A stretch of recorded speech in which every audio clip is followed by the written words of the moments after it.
Hey, Shalom, Shalom. Call halal Yahweh Bahashem Yahweh Shai Bahashem Achak Wadash. Peace and double honor to the apostles and elders of Great Millstone. Shalom to the hopeful elect. All right, coming at you with another lesson of the spirit and power of Yahweh Bahashem Yahweh Shai Bahashem Achak Wadash.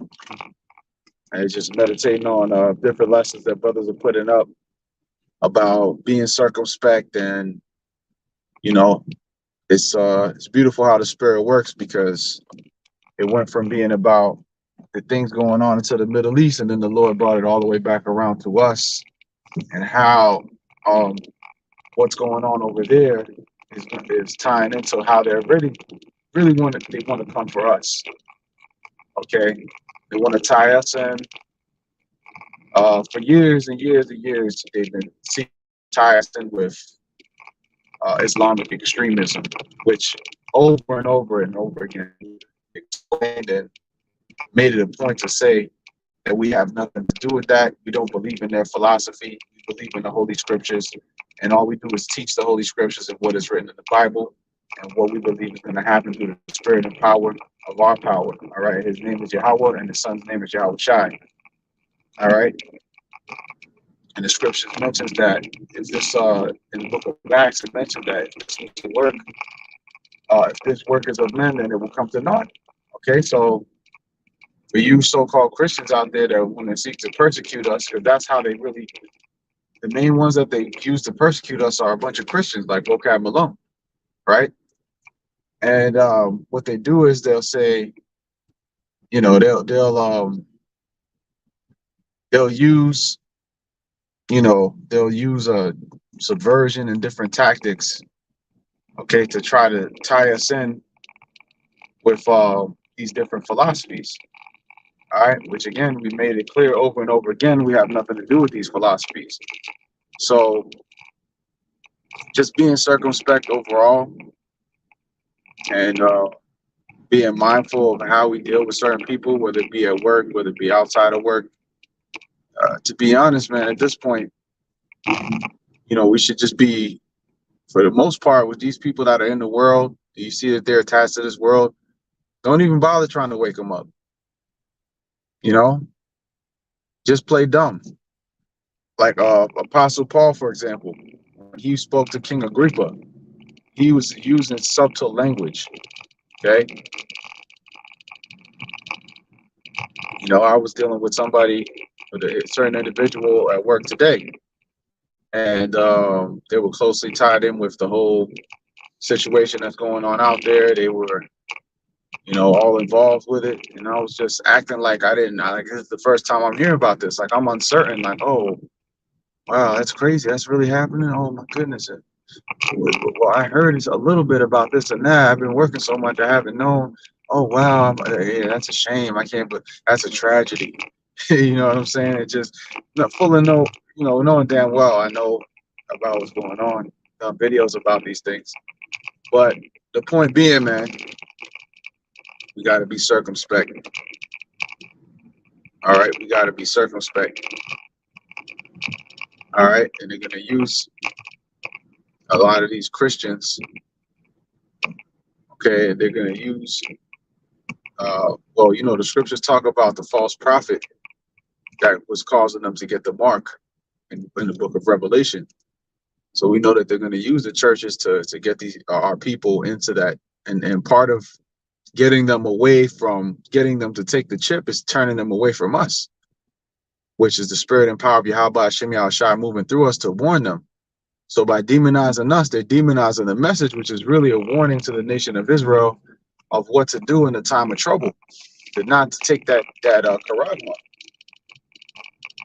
Okay, so if they can demonize us, then everything that we're teaching becomes demonized. The prophecies become demonized. The warning that we're giving becomes demonized. All right, they want to see, because that's what happens when a messenger has a word of truth. If you can discredit that person, or you can make an ad hominem attack against that person, which is exactly what the elites want to do to us, then you can discredit everything they're saying, no matter how true it may seem. It may be perfectly plausible in people's minds, but as soon as what the scriptures talk about, that Some received the word, roughly paraphrasing it. The seed that was yeah, it might have been the seed that was falling amongst the thorns. That they received the word, but after a while, the wicked one come to take it away. Roughly paraphrasing it. Forgive me. I'm in transit. I don't have my sword on me, which I should actually always carry it with me. So Salakia for that. But we're just gonna quote the scriptures we know off top. But y'all know what I'm talking about. All right, there are those that will receive the word at first. Yeah, yeah, oh yeah, the mark. Wow, yeah, that's crazy. And then when the persecution comes, man, they're gonna backtrack. They're gonna backslide. Okay, and the persecution is gonna happen anyways. But let's not make it easy for them. Man. It's not just lay it on on a silver platter for them. And again, like Elder Eliyahu Shwamba said, honestly, it is too late in a lot of ways for like the whole DTA thing, which, to be honest, that always rubbed me the wrong way. Just from hearing that years ago, it was like, it sounds like something else. You know what I mean? We obviously pray that for the downfall of America, Babylon the Great.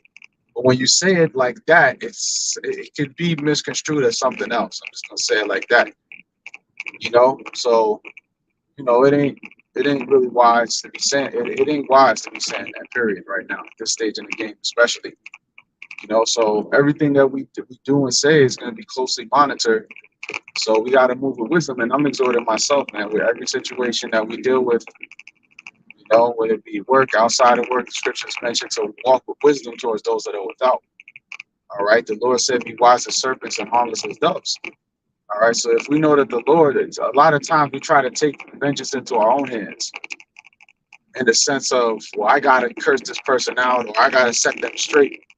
I got the truth, so let me set this person straight. When it's really a waste of your breath, brother. A lot of the time, and I'm exhorting myself, especially when we first come into faith, towards a lot of the brothers that are just fresh coming in. You might have that zeal to where you want to just tell everybody, and if somebody's against the truth, you gotta have the word with them. You gotta have the last word. You gotta rebuke them. You gotta bring out the word. Part of having self-control. All right, part of having self-control, which, hey, we're all learning. I can do better. All right, and I pray and hope to do better. So Yahweh Shem Yahshua, I fully intend to do better in the spirit of the Lord. But a lot of times we get caught up. You get caught up and just want to curse somebody out. It's really unprofitable. It's a waste of your time. The scriptures mentions that on the second admonition, count them a heretic. So you tell somebody you might, and this is where discernment comes in, because you can make certain, just off of very surface level conversation, you can read where somebody's mind is at. If you're in the spirit, you can read where somebody's mind is at. All right, you can read where their spirit is at. You can play stupid and ask a couple of little questions and feel out where they're at, and just based off that alone, you're gonna know how to navigate that conversation. You see, and Elder Tazimam had made mention of this also. The brothers be mindful of what we're posting on social media. Which I don't really be posting much on social media. The only thing I'll be posting is pretty much the truth. On YouTube, that's basically it. Even on IG, I'm pretty much inactive. I don't really post much. Not knocking the brothers that may do that, but that's just something I just kind of veered away from. YouTube is enough of a vehicle to get the word out the way spirit dictate. But hey, maybe brothers out there that are pushing out there, but just use wisdom. Just use wisdom with the social media shit, because they're gonna use every tactic they can to demonize us. We know this. All right, that's the spirit. The license plates are 1441 front to back. All right. Lord's will, we're the elect. Okay, Lord's will, we are the elect. And the Lord is going to take care of us no matter what kind of slanders they come with. All right, so you might have been out there saying, well, oh, that you're moving scary. Nah, it's called moving wise, bro. You know, David feigned madness. David is the tough. You mean to tell me you're tougher than David? I'm moving scared. Yeah, it's a fearful report. Nah, bro, it's called using wisdom. David knew he was behind enemy lines, and he feigned himself a madman. Was he being a pussy? No, he was being wise, man. You know, he was being wise. He was drooling at the mouth, acting like he was acting like basically he was a madman. You know, it's actually pretty funny. It's one of the more funny scriptures in the whole scripture, in the whole book. You know, in the whole Bible. You know, because you can picture David. You know, it said he scrabbled on the gate. He acted like he was mad. You know, hey man, but he got himself out of that situation, right? And that's what you got to do with these people. Play stupid. Oh wow, I didn't know that's happening out there in the Middle East. Oh wow, that's crazy, man. You know, you start saying that's crazy. I said you checked out the combo already. That's crazy. You know, AKA, yeah, I'm ready. I'm ready to end this combo right now. You know, but yeah, you talk to these people, don't you know? It ain't your job to go out there and individually speak to every single person you see out there and tell them Armageddon and the chip. That ain't what we're set up to do. We're set up to look for the elect, man. All right, and we are set up to warn the masses. But listen, the masses have heard this warning. All right, don't take it upon yourself. I gotta tell every single person at my job. I gotta like my uncle, uncle such and such. You know, if you perceive that they don't have the spirit of truth in them, and you perceive that they ain't gonna get this no way, no how, don't waste your time, man. And I'm exhorting myself. So you know, with that, I'm gonna go ahead and close it out. It doesn't need to be too long. Just be circumspect. All right, gotta play stupid. All right, gotta play stupid sometimes. All right, ain't nothing wrong with that. So, yeah, don't be over righteous, man. That's the way to get destroyed. That's the way to make your life a living hell. Being over righteous, man. We're in a wicked world. We're behind enemy lines. Use wisdom. You know, again, I'm exhorting myself. So, Lord's will is edifying, all praise, glory, and honor be unto Yahweh, by Hashem, Yahweh Shai, by Hashem, Dash. Shalom to the next one.